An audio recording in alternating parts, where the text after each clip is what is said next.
नमस्कार, vision IAS के news today के इस अंक में आप सभी का स्वागत है। इस अंक में हम आपके लिए लेकर आए हैं यूपीएससी परीक्षा की दृष्टि से महत्वपूर्ण कुछ अहम खबरें। इस अंक के साथ मैं हूं दिव्या तोमर। आइए सबसे पहले बात करते हैं इस अंक की हेडलाइंस के बारे में।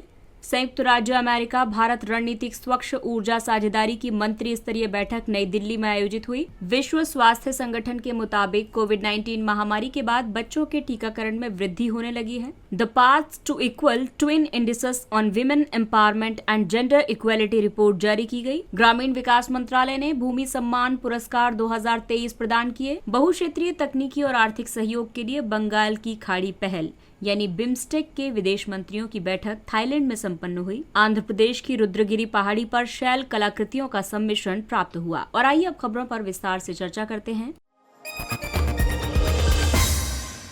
इस अंक में सबसे पहले बात करेंगे ऊर्जा क्षेत्र की। संयुक्त राज्य अमेरिका भारत रणनीतिक स्वच्छ ऊर्जा साझेदारी SCEP की मंत्री स्तरीय बैठक नई दिल्ली में आयोजित हुई। SCEP की स्थापना US India climate and clean energy agenda 2030 partnership के तहत शुरू की गई। ये 2 ट्रैक संलग्नताओं में से एक के रूप में की गई थी। वर्ष 2030 एजेंडा की घोषणा 2021 में की गई थी, जिसका उद्देश्य जलवायु और स्वच्छ ऊर्जा संबंधी साझा लक्ष्यों की दिशा में होने वाली प्रगति में तेजी लाना है। Climate action and finance mobilisation dialogue इस संलग्नता का दूसरा ट्रैक है। SCEP को सर्वप्रथम 2018 में रणनीतिक ऊर्जा साझेदारी के रूप में स्थापित किया गया था। अमेरिका और भारत द्वारा जारी संयुक्त घोषणा के प्रमुख बिंदुओं के तहत संयुक्त राज्य भारत नई और उभरती नवीकरणीय ऊर्जा प्रौद्योगिकी कार्रवाई मंच लॉन्च किया गया है। इसे शॉर्ट फॉर्म में रीटेप कहा जाएगा। इसका उद्देश्य साझा महत्वाकांक्षी स्वच्छ ऊर्जा लक्ष्यों को प्राप्त करने के लिए प्रमुख प्रौद्योगिकियों के विकास में तेजी लाना है। स्वच्छ ऊर्जा अपनाने को बढ़ावा देने के लिए सार्वजनिक निजी ऊर्जा भंडारण कार्यबल का गठन किया गया है। साथ ही इसी दिशा में प्रयास करने के लिए नवीकरणीय ऊर्जा के बड़े पैमाने पर एकीकरण में सहायता प्रदान की जाएगी। भारतीय एजेंसियों और अमेरिकी राष्ट्रीय प्रयोगशाला के बीच सहयोग को मजबूत करने के लिए south Asia group for energy की शुरुआत की गई है। दोनों देश स्वच्छ ऊर्जा अपनाने को बढ़ावा देने के लिए भारत में नेट जीरो गांवों को विकसित करने की दिशा में कार्य करने पर सहमत हुए हैं। इमर्जिंग फ्यूल एंड टेक्नोलॉजी स्तंभ के तहत carbon capture, utilisation and capture को शामिल किया गया है। रणनीतिक स्वच्छ ऊर्जा साझेदारी के कई स्तंभ हैं, जैसे कि स्वच्छ ऊर्जा स्तंभ, संधारणीय समृद्धि स्तंभ, विद्युत और ऊर्जा क्षमता स्तंभ, जिम्मेदारी पूर्ण तेल और गैस स्तंभ और इमर्जिंग फ्यूल एंड टेक्नोलॉजी स्तंभ। विश्व स्वास्थ्य संगठन के मुताबिक कोविड-19 महामारी के बाद बच्चों के टीकाकरण में वृद्धि होने लगी है। विश्व स्वास्थ्य संगठन और संयुक्त राष्ट्र बाल कोष द्वारा प्रकाशित आंकड़ों के मुताबिक भारत में DPT-3 यानी कि डिप्थीरिया, पर्टुसिस और टेटनस की तीसरी खुराक की कवरेज दर 2022 में बढ़कर 93% के सर्वकालिक उच्च स्तर पर पहुंच गई थी। विश्व के 57 निम्न आय वाले देशों में वैक्सीन अलायंस गावी की मदद से DTP-3 वैक्सीन कवरेज दर 2021 की 78% से बढ़कर 2022 में 81% हो गई थी। वर्ष 2021 की तुलना में 2022 में विश्व में 4 मिलियन अधिक बच्चों का टीकाकरण किया गया था। DTP के टीके का टीकाकरण कवरेज के वैश्विक संकेतक के रूप में उपयोग किया जाता है। DTP में शामिल है डिप्थीरिया। ये बीमारी कोराइन बैक्टीरियम डिप्थीरिया जीवाणु के कारण होती है। इससे ग्रसित व्यक्ति को सांस लेने में कठिनाई होती है, हृदय गति से जुड़ी समस्या होती है। दूसरा है पर्ट्यूसिस। ये काली खांसी इसे कहा जाता है। ये बीमारी बोर्डेटेला पर्ट्यूसिस जीवाणु के कारण होती है। इससे ग्रसित व्यक्ति को श्वसन संबंधी समस्या होती है। ये बीमारी केवल मनुष्यों को होती है। टेटनस यानी लॉक जॉ, ये बीमारी क्लोस्ट्रीडियम टेटानी नामक जीवाणु के कारण होती है। इसका संक्रमण शरीर पर कटने या जख्मों से होता है। इसके संक्रमण से मांसपेशियों में संकुचन होने लगता है। बच्चों के टीकाकरण के लिए प्रमुख पहले हैं टीकाकरण एजेंडा 2030। ये एक ऐसी दुनिया की कल्पना करता है जहां प्रत्येक व्यक्ति हर जगह किसी भी उम्र में टीकाकरण से पूरी तरह से लाभान्वित हो। WHO द्वारा शुरू की गई द बिग कैचअप पहल का उद्देश्य बच्चों के बीच टीकाकरण के स्तर को कम से कम कोविड महामारी पूर्व के स्तर तक करना है। कम टीकाकरण वाले क्षेत्र, उच्च जोखिम और दुर्गम क्षेत्रों में टीकाकरण के प्रसार के लिए मिशन इंद्रधनुष शुरू किया गया है। The paths to equal twin indices on women empowerment and gender equality report जारी की गई। इस रिपोर्ट को UN विमेन और संयुक्त राष्ट्र विकास कार्यक्रम यानी UNDP ने संयुक्त रूप से तैयार किया है। ये अपनी तरह की पहली रिपोर्ट है जो महिलाओं और लड़कियों के मानव विकास के क्षेत्र में हुई प्रगति का व्यापक विश्लेषण प्रस्तुत करती है। संयुक्त राष्ट्र की इन दोनों संस्थाओं ने रिपोर्ट में 2 सूचकांक प्रस्तुत किए हैं। इनके लिए 114 देशों से डेटा एकत्रित किए गए हैं। ये 2 सूचकांक हैं। महिला सशक्तिकरण सूचकांक, ये सूचकांक महिलाओं के अधिकारों और जीवन में विकल्प चुनने की उनकी स्वतंत्रता को मापता है। दूसरा है वैश्विक लैंगिक समानता सूचकांक, ये मानव विकास के प्रमुख आयामों में लैंगिक असमानता का आकलन करता है। दोनों सूचकांकों के 4 समान आयाम हैं: जीवन और अच्छा स्वास्थ्य, शिक्षा, कौशल निर्माण एवं ज्ञान, श्रम और वित्तीय समावेशन और निर्णय लेने में भागीदारी। WEI में एक अलग आयाम के रूप में महिलाओं और लड़कियों के खिलाफ हिंसा से मुक्ति भी शामिल है। इस रिपोर्ट के मुख्य बिंदुओं में ये कहा गया है कि दुनिया भर में केवल 1% से भी कम महिलाएं उन देशों में रहती हैं जो उच्च महिला सशक्तिकरण और लैंगिक समानता दोनों हासिल करने में सफल रहे हैं। किसी भी देश ने उच्च महिला सशक्तिकरण का स्तर हासिल नहीं किया है। इसके विपरीत वहां अधिक लैंगिक असमानता विद्यमान है। भारत मानव विकास के मामले में मध्यम श्रेणी में है। इसके बावजूद भी उसके लिए महिला सशक्तिकरण और लैंगिक समानता के स्तर पर निम्न श्रेणी निर्धारित की गई है। इस रिपोर्ट में और भी कई सिफारिशें की गई हैं, जैसे कि लैंगिक और प्रजनन स्वास्थ्य देखभाल, एक सार्वभौमिक पहुंच सुनिश्चित करने पर ध्यान केंद्रित करने की जरूरत है, कौशल और शिक्षा की गुणवत्ता में कमियों को दूर करने पर बल देना चाहिए, भेदभावपूर्ण कानूनों और नीतियों को खत्म करने पर केंद्रित व्यापक उपाय किए जाने चाहिए। और अगली खबर ग्रामीण विकास से जुड़ी हुई है। ग्रामीण विकास मंत्रालय ने भूमि सम्मान पुरस्कार 2023 प्रदान किए हैं। देश के 9 राज्य सचिवों को भूमि सम्मान पुरस्कार प्रदान किए गए हैं। उन्हें ये पुरस्कार डिजिटल इंडिया भूमि अभिलेख आधुनिकीकरण कार्यक्रम यानी DILRMP digital India land record modernisation programme के कार्यान्वयन में उनकी उपलब्धियों के लिए दिए गए हैं। DILRMP 2016 में शुरू की गई एक केंद्रीय क्षेत्र की योजना है। इसे पहले राष्ट्रीय भूमि अभिलेख आधुनिकीकरण कार्यक्रम के नाम से जाना जाता था। इसका नोडल मंत्रालय ग्रामीण विकास मंत्रालय है। इसका उद्देश्य एक आधुनिक, व्यापक और पारदर्शी भूमि रिकॉर्ड प्रबंधन प्रणाली विकसित करना है।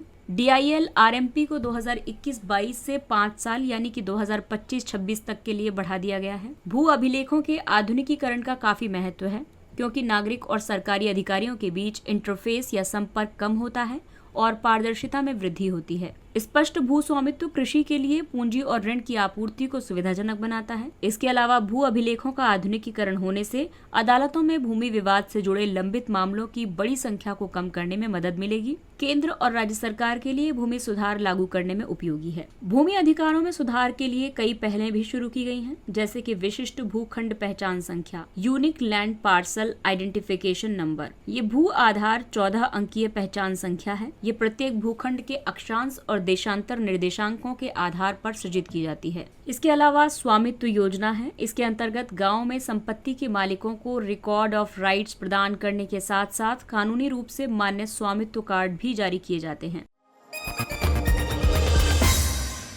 और आइए बढ़ते हैं अगली खबर की तरफ, जो एक महत्वपूर्ण संगठन से संबंधित है। बहुक्षेत्रीय तकनीकी और आर्थिक सहयोग के लिए बंगाल की खाड़ी पहल यानी बिम्स्टेक के विदेश मंत्रियों की बैठक थाईलैंड में संपन्न हुई।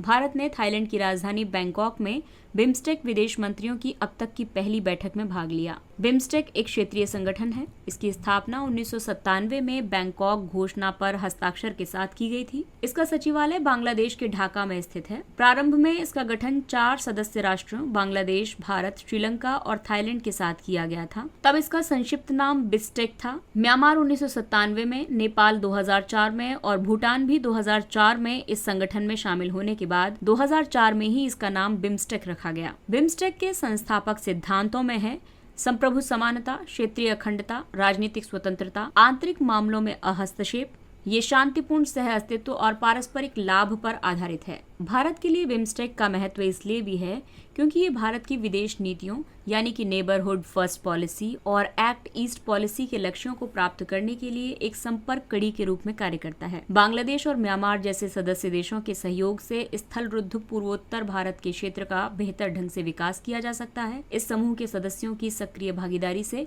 बंगाल की खाड़ी को समुद्री डकैती से मुक्त क्षेत्र बनाया जा सकता है। ये मंच भारत को क्षेत्र में चीनी निवेश को प्रतिसंतुलित करने के लिए रचनात्मक एजेंडे को आगे बढ़ाने की अनुमति देता है। हालांकि बिम्स्टेक से संबंधित काफी चुनौतियां भी हैं, जैसे कि आंतरिक आर्थिक एकीकरण की कमी है, खराब बुनियादी ढांचे के कारण व्यापार में बाधा आएगी। बिम्स्टेक का महत्व इसलिए भी है क्योंकि इस समूह की वैश्विक जनसंख्या में 22% की हिस्सेदारी है। इन देशों का संयुक्त रूप से सकल घरेलू उत्पाद $2.7 ट्रिलियन है। विश्व का 1/4 व्यापारिक माल हर साल बंगाल की खाड़ी से होकर गुजरता है। इसके अलावा मुख्य फोकस क्षेत्र व्यापार, प्रौद्योगिकी, ऊर्जा, परिवहन, पर्यटन और मत्स्य पालन है। आंध्र प्रदेश की रुद्रगिरी पहाड़ी पर शैल कलाकृतियों का सम्मिश्रण प्राप्त हुआ। ये खबर आर्ट एंड कल्चर से संबंधित है। रुद्रगिरी पहाड़ी आंध्र प्रदेश के गुंटूर जिले में स्थित है। इस पहाड़ी पर मध्य पाषाण काल के प्रागैतिहासिक शैल चित्रों और काकतीय राजवंश की कलाकृतियों का सम्मिश्रण प्राप्त हुआ है। पुरापाषाण और नवपाषाण काल के बीच की अवधि को मध्य पाषाण काल के रूप में जाना जाता है। इसकी अवधि 12,000 वर्ष पूर्व से लेकर लगभग 10,000 वर्ष पूर्व तक मानी जाती है। इसके बारे में मुख्य तथ्य ये है कि इन चित्रों में महाकाव्य रामायण के मनोरम दृश्यों को चित्रित किया गया है। रुद्रगिरी पहाड़ी पर एक प्राकृतिक शैलाश्रय में काकतीय युग के रामायण आधारित भित्ति चित्र बनाए गए हैं। इन चित्रों में वानर भाइयों बाली और सुग्रीव को युद्ध करते हुए दर्शाया गया है। इसके अलावा भगवान हनुमान को संजीवनी पर्वत उठाए हुए तथा अनोखी अंजलि मुद्रा में दिखाया गया है। इन चित्रों को फ्रेस्को पद्धति से बनाया गया है। मध्य पाषाण कालीन चित्रकला के तहत सर्वाधिक चित्र मध्य पाषाण काल से संबंधित हैं। मध्य पाषाण कालीन चित्रों में आमतौर पर शिकार, संग्रहण, मछली पकड़ने जैसी दैनिक जीवन की गतिविधियों को चित्रित किया गया है। मानव आकृतियों को अक्सर शरीर की अलग अलग बनावट के साथ चित्रित किया जाता है। साथ ही पुरापाषाण कालीन जानवरों के चित्रों की तुलना में मध्य पाषाण युगीन जानवरों के चित्र ज्यादा स्पष्ट थे। मध्य पाषाण युग के जानवरों के चित्रों को आसानी से पहचाना जा सकता है कि वे किस जानवर के थे। वे प्राकृतिक स्रोतों से प्राप्त अलग अलग रंगों जैसे कि लाल, पीला, काला और सफेद का उपयोग करते थे। उदाहरण के लिए भीमबेटका के गुफा चित्र। और आइए बात करते हैं कुछ अन्य महत्वपूर्ण सुर्खियों के बारे में। लोक लेखा समिति। राज्य विधानमंडल की लोक लेखा समिति ने सरकार पर कोविड-19 महामारी से निपटने में अनियमितताओं का आरोप लगाया है। लोक लेखा समिति सबसे पुरानी संसदीय समिति है। ये वर्ष 1921 में भारत सरकार अधिनियम 1919 जो कि मॉन्टेग्यू चेम्सफोर्ड सुधारों के बाद आई थी, इसके प्रावधानों के तहत गठित की गई थी। ये 3 वित्तीय संसदीय समितियों में से एक है। अन्य 2 समितियां हैं प्राक्कलन समिति और सार्वजनिक उपक्रमों संबंधी समिति। लोक लेखा समिति में 22 सदस्य होते हैं। इनमें 15 सदस्य लोकसभा से और 7 सदस्य राज्यसभा से चुने जाते हैं। इसका गठन संसद द्वारा प्रत्येक वर्ष सरकार के विनियोग लेखाओं और उन पर भारत के नियंत्रक और महालेखा परीक्षक की रिपोर्ट्स की जांच के लिए किया जाता है।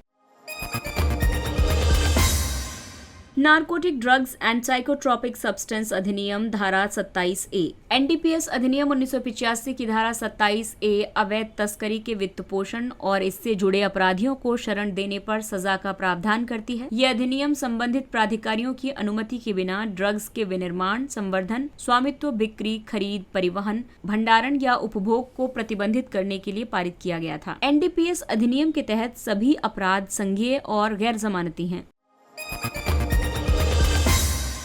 Sovereign green bond. पेंशन निधि विनियामक और विकास प्राधिकरण पेंशन फंड्स को सॉवरेन ग्रीन बॉन्ड्स में निवेश करने की अनुमति देगा। सॉवरेन ग्रीन बॉन्ड्स की घोषणा केंद्रीय बजट 2022-23 में की गई थी। इसके लिए वित्त मंत्रालय ने नवंबर 2022 में ही एक फ्रेमवर्क जारी किया था। ग्रीन बॉन्ड किसी भी संप्रभु संस्था, अंतर सरकारी समूह या गठबंधन और कॉरपोरेट्स द्वारा जारी किए जा सकते हैं। इसका उद्देश्य बॉन्ड से जुटाई गई राशि का उपयोग पर्यावरण की दृष्टि से संधारणीय परियोजनाओं में करना होता है। इन बॉन्ड्स में निवेशक को परियोजना संबंधी जोखिम नहीं होता है। यूनिवर्सल पोस्टल यूनियन यानी यूपीयू ने वैश्विक डाक नेटवर्क के माध्यम से सीमा पार रेमिटेंसेस के लिए यूपीआई का मूल्यांकन करने पर सहमति व्यक्त की है। यूपीयू संयुक्त राष्ट्र की एक विशेष एजेंसी है। इसे 1874 में स्थापित किया गया था। इसका मुख्यालय स्विट्जरलैंड के बर्न शहर में है। यूपीयू के भारत सहित 192 देश सदस्य हैं। संयुक्त राष्ट्र का कोई भी गैर सदस्य देश यूपीयू का सदस्य बन सकता है। यूपीयू का उद्देश्य डाक सेवाओं के लिए अंतर्राष्ट्रीय नियम स्थापित करना और डाक मामलों में सहयोग को बढ़ावा देना है। हेनले पासपोर्ट सूचकांक। ये सूचकांक अलग अलग देशों के पासपोर्ट को उन गंतव्यों की संख्या के आधार पर रैंकिंग प्रदान करता है जहां उनके धारक बिना पूर्व वीजा के पहुंच सकते हैं। हेनले पासपोर्ट सूचकांक लंदन स्थित हेनले एंड पार्टनर्स द्वारा जारी किया जाता है। ये नागरिकता और निवास संबंधी मामलों में विश्व की स्तरीय सलाहकार फर्म है। और आइए बात करते हैं इस सूचकांक के मुख्य निष्कर्षों के बारे में। सिंगापुर ने दुनिया के सबसे शक्तिशाली पासपोर्ट के मामले में जापान को पीछे छोड़ दिया है। सिंगापुर का पासपोर्ट 192 वैश्विक गंतव्यों के लिए वीजा मुक्त प्रवेश की अनुमति देता है। भारत 80वें स्थान पर है। भारत का पासपोर्ट 57 गंतव्यों के लिए वीजा मुक्त यात्रा की अनुमति देता है। भारतीय पासपोर्ट धारकों को दुनिया भर के 177 गंतव्यों में प्रवेश करने के लिए वीजा की जरूरत होती है। अगला टॉपिक है बूढ़ा छापोरी वन्यजीव अभ्यारण्य। बूढ़ा छापोरी वन्यजीव अभ्यारण्य ब्रह्मपुत्र के दक्षिणी किनारे पर स्थित है। यह अभ्यारण्य असम के सोनितपुर जिले के अंतर्गत आता है। यह असम के बीच में स्थित एक संरक्षित क्षेत्र लाओ खोवा वन्यजीव अभ्यारण्य का एक हिस्सा है। साथ ही ये काजीरंगा टाइगर रिजर्व का अधिसूचित बफर क्षेत्र भी है। इसमें नम जलोढ़ घास भूमि, नदी तट और अर्ध सदाबहार वन जैसे विविध पारितंत्र शामिल हैं। इसमें कहीं कहीं आर्द्र भूमि और नदी प्रणालियों के हिस्से भी मौजूद हैं। इस अभ्यारण्य में एक सींग वाला विशाल भारतीय गेंडा, बाघ, तेंदुआ, बंगाल फ्लोरिकन, काली गर्दन वाला सारस और व्हिस्लिंग बतख आदि हैं। और आइए अब चर्चा करते हैं सुर्खियों में रहे व्यक्तित्व के बारे में। मंगल पांडे। मंगल पांडे को भारत के प्रथम स्वतंत्रता सेनानी के रूप में जाना जाता है। उनका जन्म फैजाबाद के पास एक कस्बे में हुआ था जो अब पूर्वी उत्तर प्रदेश में स्थित है। उन्हें 1849 में 34वीं बंगाल नेटिव इन्फेंट्री की 6ठी कंपनी में एक सैनिक के तौर पर नियुक्त किया गया था। मंगल पांडे ने 1857 में बैरकपुर सैन्य छावनी में ब्रिटिश अधिकारियों पर हमला करके ईस्ट इंडिया कंपनी के खिलाफ विद्रोह किया था। इस विद्रोह को भारत में अंग्रेजों के विरुद्ध प्रथम स्वतंत्रता संग्राम माना जाता है। मंगल पांडे की व्यक्तित्व में नेतृत्वकर्ता, राष्ट्रवादिता और साहस जैसे गुण थे। और आइए अब चर्चा करते हैं सुर्खियों में रहे स्थलों के बारे में। सबसे पहले बात करेंगे डेमोक्रेटिक रिपब्लिक ऑफ कॉन्गो के बारे में। इसकी राजधानी है Kinshasa. Democratic Republic of Congo ने संयुक्त अरब अमीरात के साथ $1.9 बिलियन के खनन समझौते पर हस्ताक्षर किए हैं। ये उत्तर में मध्य अफ्रीकी गणराज्य और दक्षिणी सूडान, पूर्व में युगांडा, रवांडा, बुरुंडी और तंजानिया, दक्षिण पूर्व में जाम्बिया और दक्षिण पश्चिम में अंगोला से घिरा हुआ है। रिपब्लिक ऑफ कॉन्गो की प्रमुख नदी है कॉन्गो नदी। पहले इसका नाम जायरे नदी था और इसी नदी के नाम पर इस देश का नाम रिपब्लिक ऑफ कॉन्गो पड़ा। सबसे ऊंचा पर्वत है यहाँ का माउंट स्टेनली और खनिज संसाधनों में यहाँ हीरे, कोबाल्ट और तांबा प्रचुर मात्रा में पाए जाते हैं। और अगला महत्वपूर्ण क्षेत्र है पूर्वी सागर, जिसे जापान सागर भी कहा जाता है। चीन और रूस जापान सागर में संयुक्त हवाई और समुद्री अभ्यास आरंभ करेंगे। इसे नॉर्दर्न या इंटरैक्शन 2023 भी कहा जा रहा है। जापान सागर को पूर्वी सागर भी कहा जाता है। ये पश्चिमी प्रशांत महासागर का सीमांत समुद्र है। ये पूर्व में जापान और सखालिन द्वीप से तथा पश्चिम में एशियाई मुख्य भूमि पर रूस और कोरिया से घिरा हुआ है। जापान सागर में गहरे पानी के प्रमुख बेसिन हैं जापान बेसिन, यामातो बेसिन और तुशिमा बेसिन। इसके अलावा यहाँ पर द्वीप समूह हैं उले उंगदू, रेबुन, रिशिरी, ओकुशिरी, सैडो, मोनेरॉन और ओशिमा। इसके साथ ही ये अंक समाप्त होता है। अगले अंक में फिर मुलाकात होगी कुछ अन्य महत्वपूर्ण खबरों के साथ। तब तक अपने लक्ष्य के लिए तत्पर रहिए और अगर आपको हमारा कंटेंट अच्छा लगता है तो इसे लाइक, सब्सक्राइब और शेयर जरूर करें। और अब हमें यानी विजन IAS की पूरी टीम को दीजिए इजाजत। नमस्कार।